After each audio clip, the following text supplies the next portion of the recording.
حضور نے فرمایا من یحرم الرفق فقد حرم الخیر کلہ، جو شخص دل کی نرمی سے محروم ہو گیا وہ کل کے کل خیر سے محروم ہو گیا۔ کسی کو دکھ میں دیکھو اور اس پوزیشن میں ہو کہ تم اس کا کوئی مداوع کر سکو اور نہ کرو، پھر تم چاہے مفسر ہو، محدث ہو، نیک نہیں ہو۔ تم عابد ہو سکتے ہو، زاہد ہو سکتے ہو، تم مفسر ہو سکتے ہو، محدث، نیک نہیں ہو سکتے۔ من یحرم الرفق، رفق کہتے ہیں نرمی، رفیق ہمارا ساتھی، دمساز۔ ظاہر بات ہے آپ کو دکھ ہوگا، آپ کے رفیق جو ہے اس کے اپنے دل میں محسوس کرے گا آپ کے درد۔ ہم درد کسے کہتے ہیں؟ ہم درد، جن کا درد مشترک ہے۔ ہم عصر، ایک زمانے کے لوگ،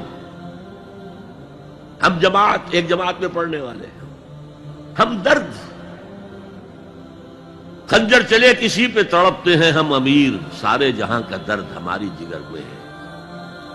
اگر یہ رفق نہیں ہے، اگر یہ ہمدردی نہیں ہے، اگر کسی کو دکھ میں دیکھ کر آپ تڑپ نہیں اٹھتے، اگر اس کی مدد کرنے پر قادر ہو اور نہیں کرتے تو کل خیر سے محروم ہے۔ پڑھے جاؤ نمازیں اور تہجدیں، کچھ حاصل نہیں۔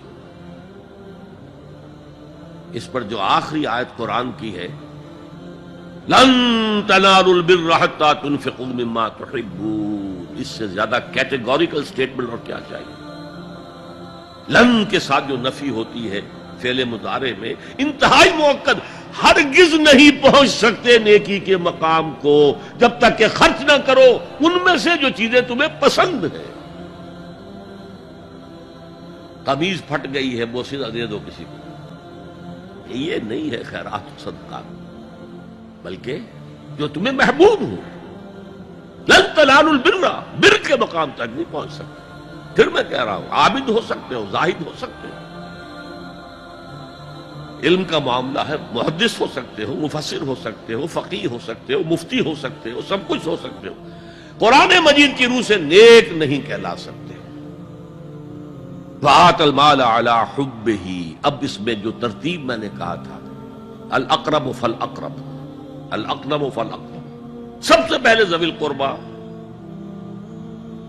اور اس میں اکثر و بیشتر ہم سے کوتاہی ہوتی ہے۔